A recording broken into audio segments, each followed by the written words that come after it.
Good morning student. Good morning sir. Okay, तो आपको पता ही है कि हमारा पिछले वाला जो टॉपिक था related to the children women in sports, ठीक है। तो in the gross motor development and fine motor development and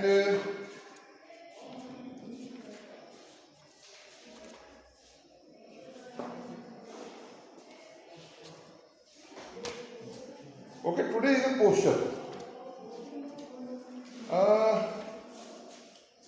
Completed the first my side meaning of the motor development. Motor development is the children. There are the different stages: early childhood 3 to 6 year, middle childhood 7 to 10 year, late childhood 11 to 12. And जो मैंने आपको last में कराया था, there are the 65 above the physical activity and there exercise. And next is I have completed the factor affecting motor development. There are the 8 types of the physical factors affecting on the motor development: biological factors, environmental factors, nutrition, physical activities, opportunity, sensory impairment, posture deformities and obesity. And last day I completed the exercise guidelines at different stages of growth and development. Infancy 1 to 2 years they completed, early childhood 3 to 7 year, and later childhood 8 to 12, adolescence and adulthood above 19 year और 13 to 19 year. और एक class में बताया था आपको कि इनके साथ साथ जो हमारे 65 से अबव जो पीपल्स हैं उनको लिए भी जो है एक्सरसाइज है, उनकी जो है मोटर डेवलपमेंट के बारे में है, क्योंकि वो हमने आपको बताया. But there are the topic advantage and disadvantage, it's not in the syllabus. So start the concept and advantage of the correct postures. आपने पढ़ा था उधर पर्सनल बच्चे जो थे उन्होंने नहीं पढ़ा, ठीक है, पढ़ा था उसने, तो कोई बात नहीं, आप लोग जो है अपनी बुक से कंसल्ट कर सकते हैं. बट मैं अपना टॉपिक पूरा कंप्लीट करता हूँ. What is the posture, book में आप लोग भी पढ़ लें concept, but there are the concept in my book. Okay, posture, what is the posture, ठीक है. Are you understand what is the posture? Posture is defined as the attitude assumed by the body either with a support,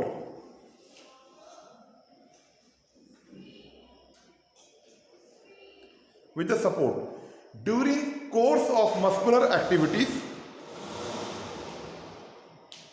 or as a result of the coordinated actions performed by a group of muscles working to maintain the stability.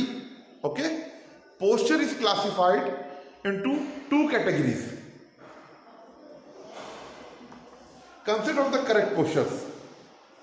View of every. A good posture is the one in the which the body is so balanced as to produce least fatigue. It means that a good posture is the positions of the body held without any sense of effect.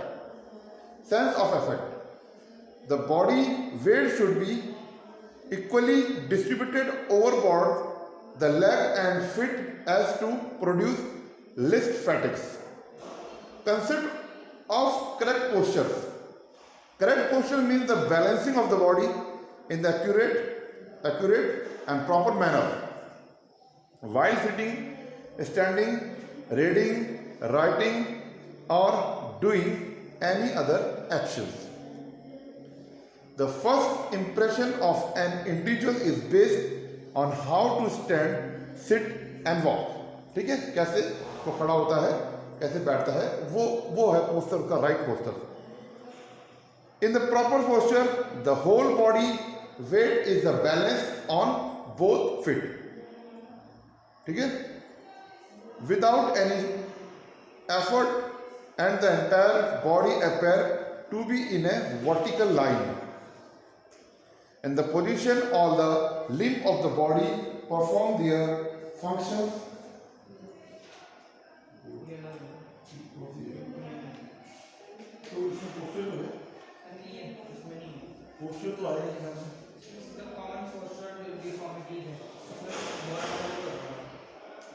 Mix करके दे रहा था तो फिर अभी मैं आपको लिखवा देता हूँ, आप इसमें से जो है फोटो कॉपी कर लेना, जो बुक है concept and advantage of correct postures.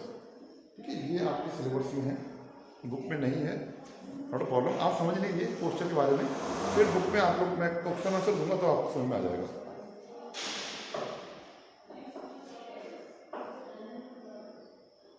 Common posture deformities,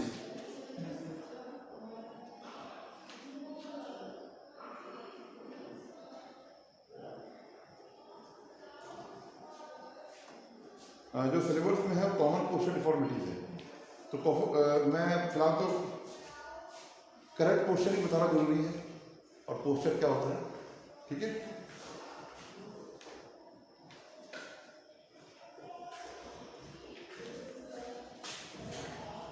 stair पे भी है। ठीक है, स्टेयर पे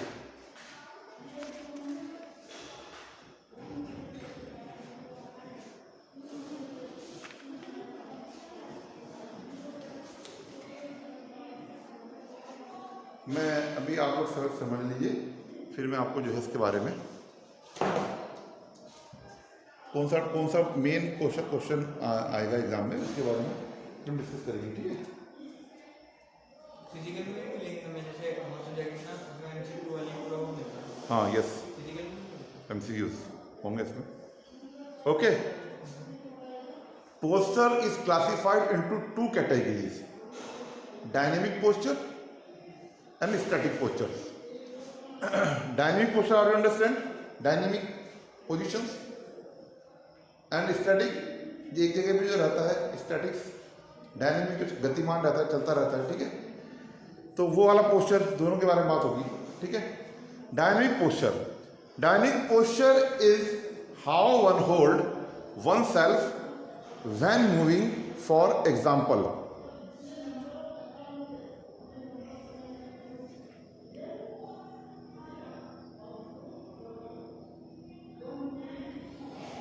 dynamic posture is how on hold oneself when moving, for example, walking, running, or bending forward to pick up some things. It is usually required to form an efficient basic for movements.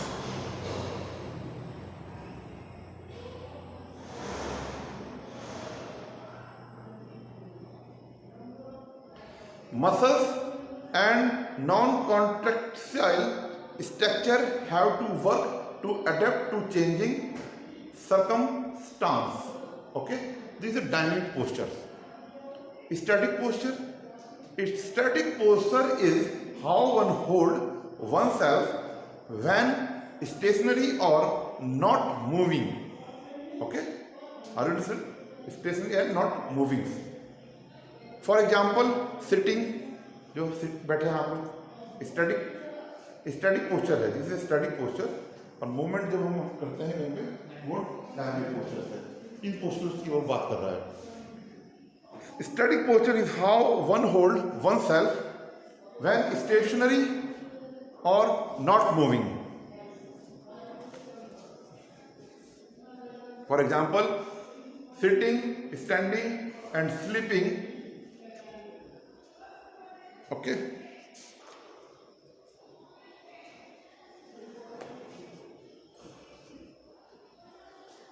body segments are aligned and maintained in fixed positions. This is usually achieved by coordination and interaction of various muscles group which are working statically to counter gravity and other forces. Okay, ये statics posture का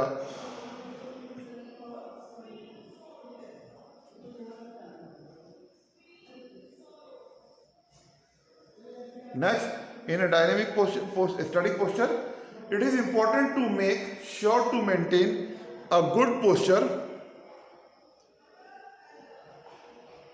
A good posture, this is a possible where all body parts are aligned in such a way that least stress put on joint and muscles, and thus it is help to prevent fatigues. A good posture help to give good productivity in work and lead to a physically and mentally stress free conditions. Posture deformity may be caused by heredity, disease, injury, poor habits, improper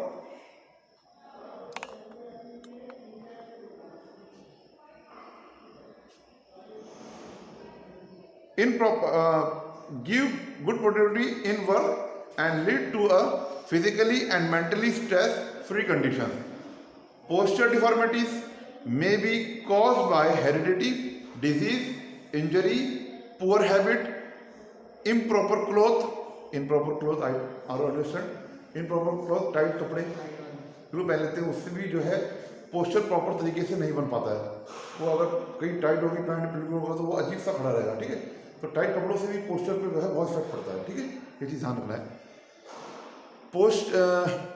posture deformity में be cause by heredity जो अनुवांशिक होता है, मतलब दादा से पापा, पापा से बेटे में, इस तरह से जो है हेरिडिटी. डिजीज, इंजरी जब हो जाती है, कहीं चोट लग जाती है, तो तब भी पोस्चर जो है कहीं ना कहीं इफेक्ट करता है. ठीक है, प्रॉपर तरीके से नहीं बन पाता. पुअर हैबिट्स समझते हैं, गलत तरीके से खड़े होना, गलत तरीके से बैठना, कमर मतलब कभी भी हम लेटते हैं तो प्रॉपर तरीके से नहीं, हम से लेटते हैं, आधा शरीर ऊपर होता है, आधा नीचे होता है, कुछ इस तरह से बनता है. Improper cloth, unhygienic living conditions, ये भी आपकी जो है पोस्चर पे, स्टैटिक पोस्चर पे इफेक्ट करता है. ठीक है, ये आपका गुड पोस्चर नहीं बना के देता. ठीक है, इनप्रॉपर डाइट, इनप्रॉपर एक्सरसाइज, गलत तरीके से की गई एक्सरसाइज, वो भी आपके जो है स्टैटिक जो पोस्चर है, जो डायनेमिक पोस्चर है, उस पर भी इफेक्ट डालता है. Improper exercise, lack of exercise की कमी. सपोज कि आप लोग कंटिन्यू बैठे हुए हैं, कंटिन्यू वॉक कर रहे हैं, आप अपना वर्क तो कर रहे हैं पर आप एक्सरसाइज नहीं कर रहे हैं, तो उसमें आप कई महीनों तक, कई सालों तक एक्सरसाइज नहीं करते हैं, तो आपका पोस्चर वो गलत तरीके से बन जाता है. इसलिए योगा, फिजिकल एक्टिविटी, स्ट्रेचिंग ये जरूरी है, पर डे जरूरी है. तो अगर उसमें कमी आएगी तो आपका पोस्चर प्रॉपर नहीं होगा, करेक्ट नहीं होगा. Okay, lack of exercise. Obesity भी मेन है. ओबिसिटी में क्या होता है कि पेट बाहर निकल जाता है, कमर आगे पीछे चली जाती है, आपको चलने में दिक्कत होती है, तो आप एक प्रॉपर आपका पोस्चर नहीं होता है. बिल्कुल स्ट्रेट पोस्चर होना चाहिए, बॉडी बिल्कुल फिट होनी चाहिए. ठीक है, कमर गर्दन बिल्कुल सीधी, स्ट्रेट, बिल्कुल. Okay, socio economic status etcetera, ये आपकी जो है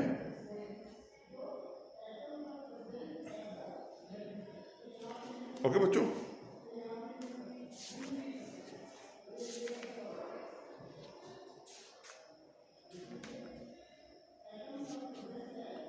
next,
common posture deformities.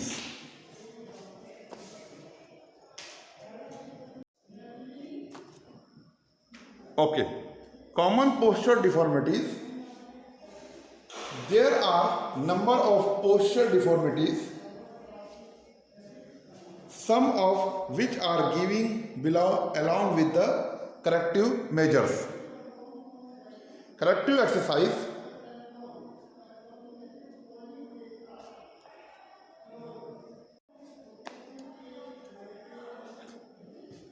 Some of which are given below along with the corrective measures. Corrective exercise should be done under advice and supervision of the physician of a physiotherapist. Posture deformities. Posture deformities क्या क्या है बच्चों?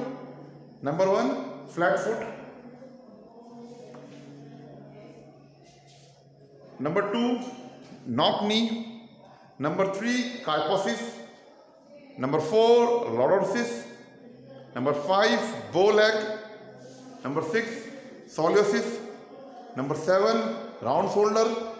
There are the 7 type of the posture deformities.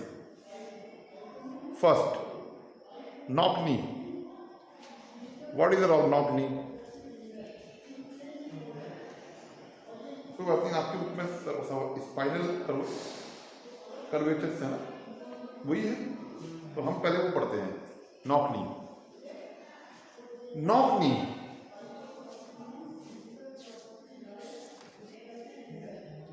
Knock knee one of the major posture deformities.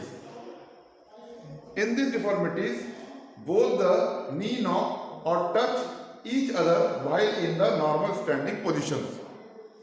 The gap between the ankle goes off increasing. The individual faces difficulty in the walking and the running. He can walk or run in the proper manner. Owing to these deformities, people can't be good player and may not be selected in the defensive service. Cause, precautions and remedies, ये लोग आप देख लेंगे इसको, ठीक है. अब इसमें क्या है? Knock knee also known as genu valgum is a knee misalignment that turn the knee inward. As a result, both knee touch on the knock against each other in a normal standing postures, but this is a gap of 3 to 4 inches between the ankle. Full stop. It is generally first noticed in early childhood. ये ध्यान रखना है, आपके इसमें book में जितना है उसको थोड़ा एक्सप्लेन कर रहा हूँ मैं आपको, ठीक है. ये बुक में जितना है उतना आप एग्जाम में कर सकते हैं, लेकिन उसको एक्सप्लेन भी करना है कि कहाँ पे किस तरह शुरुआत होती है इसकी, ठीक है. It is generally first noticed in early childhood. Early childhood की क्या एज कैटेगरी है बेटा? Early childhood. ओके. अब मैं आपको लिखवा दूँ एक दिन. हाँ, 3 to 7 है. Early childhood is 3 to 7 year. इसमें नोट कर सकते हैं. मैं आपको लिखवा भी दूंगा इसको, अगर आपकी बुक में जो चीज़ नहीं है तो. Early childhood, but in most case it usually corrects itself naturally by the time children are 7 to 8 year old. However, in some case it continue till adolescence. In some case, genu valgum can also develop due to an injuries or infection in the knee or leg. Rickets क्या है? हड्डियों जो bones हैं उसकी जो है disease है, एक तरीके से बीमारी है एक तरीके से. तो रिकेट्स जो है क्यों होता है कि जैसे विटामिन डी नहीं मिल रही है, कैल्शियम मिनरल्स वगैरह नहीं मिल रहे हैं, बोन्स में जो है बोन्स कमजोर हो गई है, तो रिकेट जैसी बीमारी उसको नाम लेते हैं रिकेट्स. हड्डियों से रिलेटेड है, बोन से रिलेटेड है. Okay. Severe lack of the vitamin D and calciums, ठीक है, इसकी वजह से। ओबेसिटी और ऑर्थराइटिस इन द नी, इस तरह की प्रॉब्लम आपकी बोन्स में या नी में आ जाती हैं। क्या कौन कौन सी हैं? एक तो आपका इन्फेक्शन इन द नी और लेग, जो लेग है अंदर बोन्स है उनमें, rickets, severe lack of the vitamin D की कमी है, कैल्शियम की कमी है, ओबेसिटी है और ऑर्थराइटिस है। इस तरह की प्रॉब्लम आपकी जो है बोन्स में आ जाती है नॉक नी, ठीक है। और नॉक नी में आपको देखा, आपने पिक्चर में देखा नॉक नी में क्या है जो, हाँ नॉक नी कौन सा है? हाँ, आप घुटने में जाते हैं, ये हो जाता है प्रॉब्लम। कैसे ठीक करें? ये इसको ठीक करने का बताया था मैं आपको, एक मिनट अभी वही क्लियर कर रहा हूँ। इसको ठीक करने का भी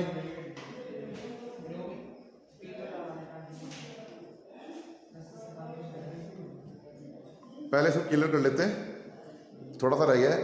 it negatively effect walking and running and impedes other leg movement which hinder performance. In case genu valgum persist beyond childhood, it may have other symptoms besides misalignment knees. Alignment जो है उसका मिस हो जाता है। अलाइनमेंट मतलब बिल्कुल body का जो स्टेट, जो अलाइनमेंट होता है वो मिस हो जाता है, वो हल्का सा कर्व हो जाती है, ठीक है। वो भी डिफॉर्मिटीज है। और कई बार जो है कैसे का नाम वो अपने आप ही खुद ब खुद जो है गलत तरीके से बैठने उठने की वजह से भी नॉक नी की प्रॉब्लम बन जाती है, डिफॉर्मिटीज हो जाती है। In case genuine persists beyond childhood, it may have other symptoms besides misalignment knees. This include stiff joints, joints stiff हो जाते हैं, knee pain and walking with the limb, stress ligament and muscles can also cause pain in the hips. hips में pen होता है, thighs की muscles में pen होता है, जब हल्का सा पैर से बैंड हो जाते हैं, चलने में दिक्कत भी होती है इस तरह से। and or fit, if only one knee is out of line, the stance may be unbalanced. Okay.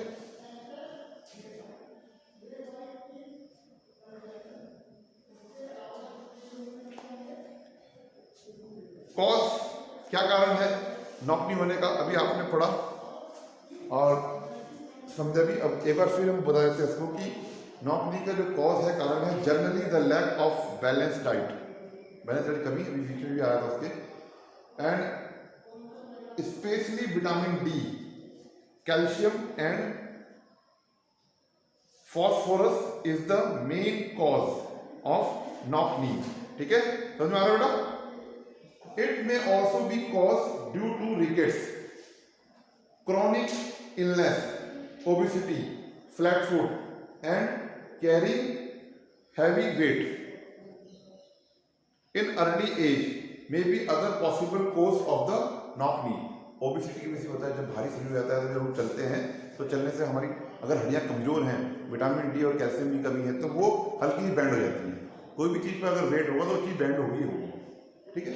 अगर कोई किसी की जो है जो सपोर्ट हम देते हैं दीवार में, अगर वो कमजोर है और ऊपर ज़्यादा लिंटर रहे, उसके ऊपर कमरा बना दिया तो बैंड हो जाएगी, हल्की सी सरिये मुड़ जाएंगे, बैंड हो जाएंगे।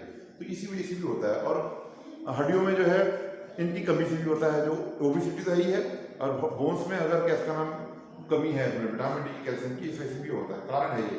प्रिकॉशंस क्या लें? Precautions, first balance diet should be taken, balance diet को लेना है, वेट ना बढ़े इससे हमारा। Number 2, baby should not be forced और encourage to walk at any early age. हम क्या करते हैं कि जब बच्चा अर्ली एज वाला, मतलब 1 to 2 ईयर के आसपास, हाँ, बोर्न से 2 ईयर के आसपास हम क्या करते हैं, उसको वॉकिंग कराने के चक्कर में रहते हैं कि उसे वॉक करा दे चलाएं से। तो उससे क्या होता है कि उनकी हड्डियां पे जोर पड़ता है चलने से और वो बैंड हो जाती है, तो उससे नॉक नहीं मिल जाता है, ठीक है, ये भी कारण है। तो उसको ठीक करने के उपाय मैं आपको बताऊंगा। इसलिए बच्चों को अर्ली एज में नहीं चलाना चाहिए, जब भी वो अपने आप ही चले वो बात अलग है, ठीक है। थोड़ा 3-4 साल में हो जाए, प्रैक्टिस कराओ, उसके बाद रेमेडीज क्या है इसके? To rectify and treat this deformities, the following point should be taken into considered. क्या करना चाहिए अगर इस तरह की समस्या है, ठीक है। Number 1, horse riding is the best exercise for remedying this deformities. आया समझ में? हॉर्स राइडिंग करोगे जैसे हम करते हैं हॉर्स राइडिंग, तो हॉर्स आगे इसमें राइडिंग मतलब सिर्फ पैर के ऊपर से बैठना है, तो हॉर्स राइडिंग इससे ठीक है। हॉर्स राइडिंग जल्दी से यहाँ नहीं मिलती है, लेकिन कहीं प्रैक्टिस करने के लिए जा सकते हैं, तो नॉक नी में उसका फायदा होता है, तो थोड़ा सा आउटसाइड में हो जाती है, ठीक है, नॉक नी खासकर horse riding. Number 2, perform Padmasana. देखिए यूज हो गया योगा का इसमें। Perform Padmasana and Gomukhasana regular for some time every day. समझ रहे हो बात को? पद्मासना और गोमुखासना।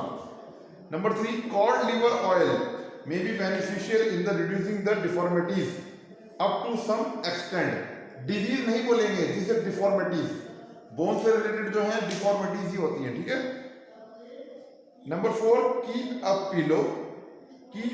पिलो बिटवीन द नीज, ठीक है, दोनों के बीच में, एंड स्टैंड इरेक्ट, बीच में फंसा कर उसको थोड़ा खड़ा होना है। योगा भी कर सकते हैं आप लोग दोनों हाथ उठाकर, तो वो फंसा रहेगा, उससे पैर इसमें जो है हल्की सी जो बैंडनेस है वो हल्की सी होने की पूरी चांसेस रहते हैं इसमें, ठीक है। एक बार में नहीं होगा, प्रैक्टिस करने पे होगा कई बार। Between the knee and stand erect for the some time every day. Number 5, use of walking calipers may also be beneficial. Okay, ये है आपका knock knee.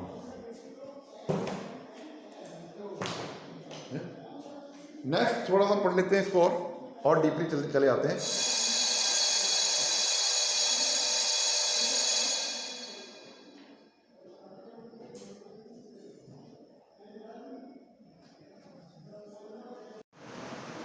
Treatment for genu valgums largely depend on the cause and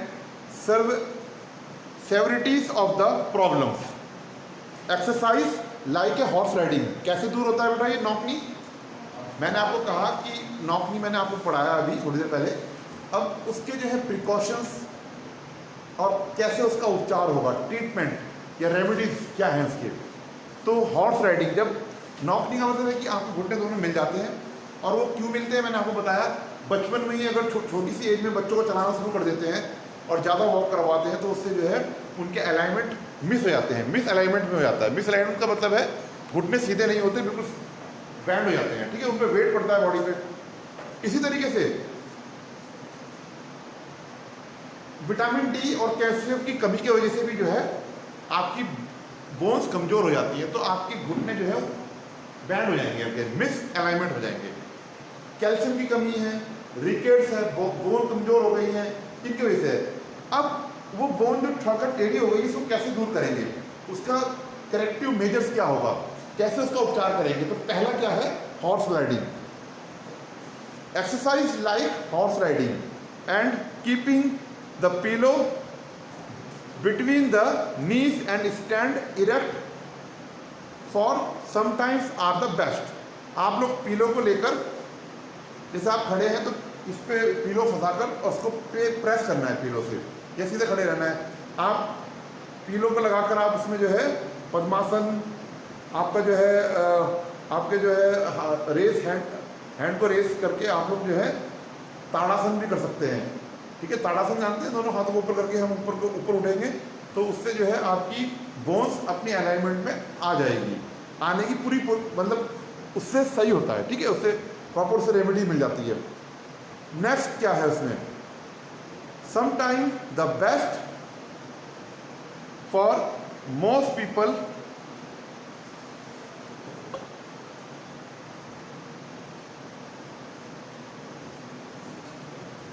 for the most people with genu valgum, yoga and exercise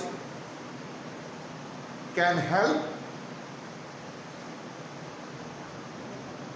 realign and stabilize the knees. Performing Padmasana and Gomukhasana regularly can help strengthen muscles of the leg and releasing the knees. Okay, next, strengthening exercise can be simple, such as the leg raise while the seated or laying down, using of walking calipers are you understand? Walking calipers, चलिए सुनिए पहले इसको. Using of the walking calipers is also big help at the pre-puberty age. बचपन के छोटे में जो है उसको हम ठीक कर सकते हैं कैलिपर के द्वारा. एक तरीके से एक यंत्र है फिजिकल उसको जो है अलाइनमेंट को सीधा करने के लिए. Okay. Next, excessive body weight can be contributing factor to genu valgum as extra weight put additional strain on the leg and knees, and this can use knocked to growth. A person who is the overweight should be lost weight through a combination of diet and exercise. Diet और exercise से हम अपना wait कम कर सकते हैं. Obesity भी एक कारण होता है नौकनी का. और हम लोग जो है अगर हम डाइट प्रॉपर लेंगे, बैलेंस डाइट लेंगे, वेट अपना रिड्यूस करेंगे तो बोन पे लोड नहीं पड़ेगा और बोन जो है बैंड नहीं होगी, अलाइनमेंट मिस नहीं होगा. बैंड तो नहीं होती है पर अलाइनमेंट मिस हो जाता है. मतलब अगर हम सीधे हैं बिल्कुल तो कहीं ना कहीं नीज पे या हमारे लेग पे या फीमर बोन पे वो है हल्की सी बैंड हो जाती है, हल्का सा उसमें जो है उस पर कर्व आ जाता है कई तरीके से. तो ये चीज़ है, कहने मतलब ये है कि कमज़ोर पड़ जाती है. तो ये हम इन सब चीज़ों के द्वारा अपने आप को मेंटेन कर सकते हैं. Okay student, this is the knock knee. ठीक है, नॉकनी के बारे में जो हमने आपको बताया. Next is the flat foot. Are you understand what is the flat foot? Flat foot क्या होता है जरा थोड़ा सा. Okay, not a problem. Flat foot, सबसे पहले मैं बता देता हूं कि कॉज ऑफ फ्लैट फुट, क्या कारण है फ्लैट फुट का. कॉज ऑफ फ्लैट फुट भी देते हैं.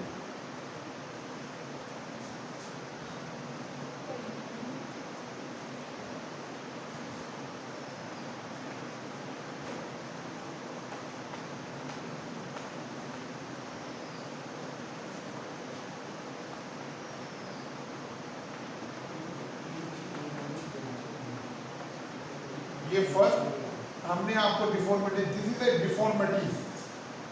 देयर आर द 7 डिफॉर्मिटीज, but in your book the Saraswati is the 5 deformities. तो first is the knock knee, second is the flat foot. What is the cause of the flat foot? ठीक है, the main cause of the flat foot is weak muscles. Okay. Next, week muscles of the foot can't bear the body weight, hence the foot become flat of the without arteries. Okay. Along with this rapid increase in the body weight, improper shoes and carrying heavy weight for the longer period are also the cause of flat foot. Okay, this is the main.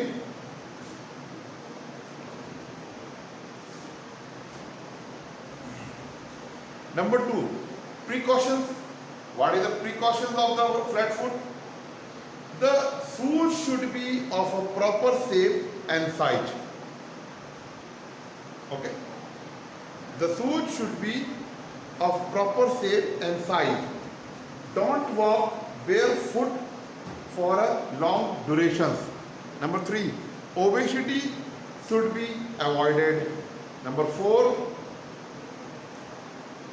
don't force or encourage babies to walk at any early stage.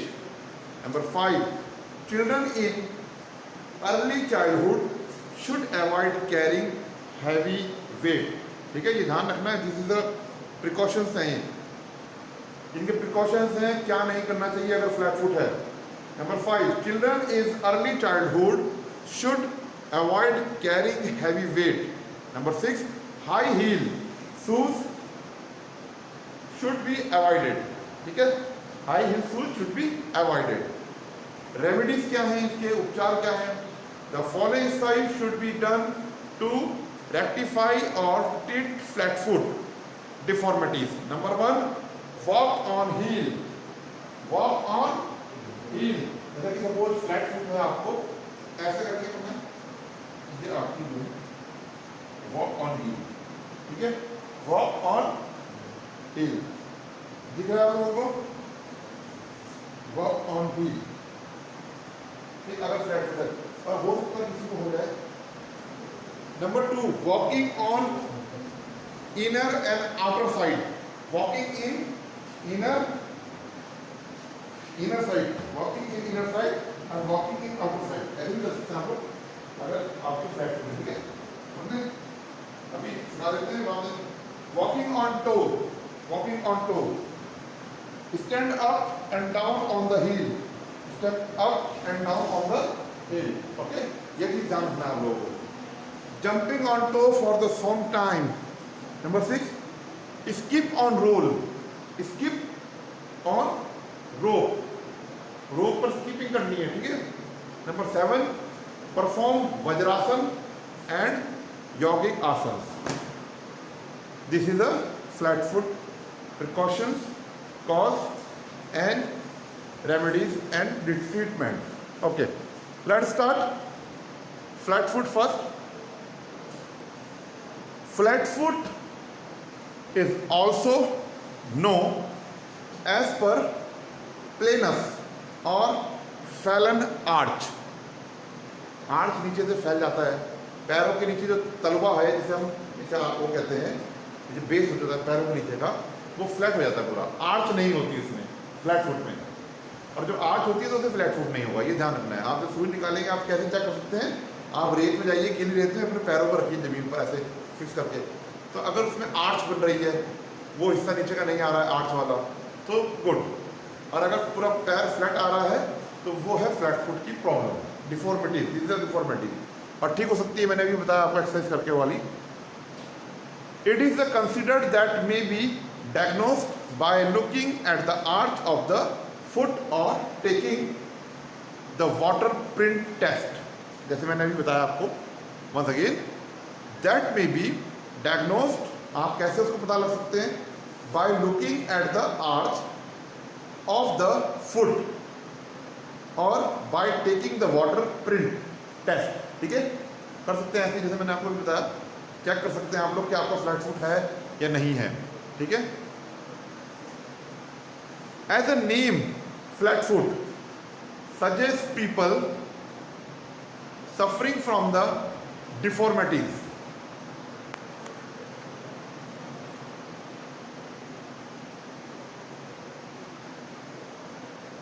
Suggests people suffering from the deformities have either no arch in their feet or one that is very low, allowing the entire sole of the foot to touch the floor on standing positions.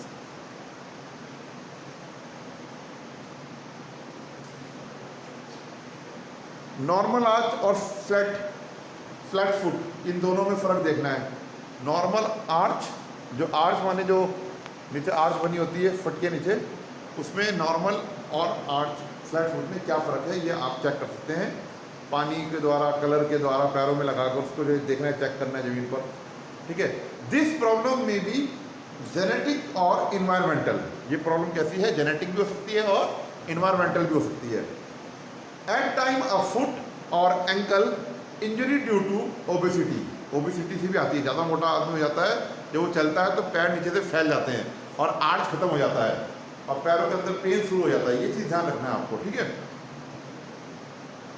Due to the obesity injuries wearing improper shoes like that, tight shoes, high heel shoes etcetera, carrying heavy weight for a long time,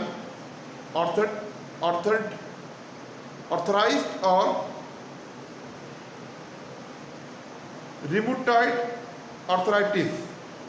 It may be caused by a baby being forced to walk in an early stage, or it may be age related. Another condition that might cause flat foot is the tarsal coagulations. This condition causes the bone of the foot or fuse together unusually, resulting in the stiff and flat foot, tightness in the calf muscles, calf muscle tight हो जाएगी आपकी अगर फ्लैट फुट है तो, and lead to temporary flat feet. तो जब अगर आपके पैरों में पेन है नीचे तो उससे क्या होगा, आपकी काफ मसल्स टाइट हो जाएगी और आप लोग जो है चलने में दिक्कत होगी और बहुत पेन, आपकी बॉडी नीचे से लेग बहुत पेन करेगा। Arch provide a spring to the step and help to distribute body weight across the feet and leg. The structure of the arches determine how a person walk. Arch need to be both steady and the flexible to adapt to the stress and a variety of the surfaces. When people have flat foot, it affects their posture while standing. Their walking, running and other related performance. Flat foot can sometimes contribute to problem in the ankle and knees. जब flat foot होता है तो सबसे ज़्यादा pressure किस पे पड़ता है, काफ मसल्स पे, नी पे और एंकल पे। एंकल किधर है, यही है एंकल, एडी हील किसे कहते हैं, ठीक है, ये एल्बो है। एक जना इसको एल्बो बता रहा था मुझे, मैंने सुना एक पीछे का बच्चा कह रहा था ये एल्बो है सर, ये एल्बो, ये एंकल है। एंकल किधर होता है बताइए, एंकल माने क्या होती है, ये रिस्ट है, पता है ना आप लोगों को।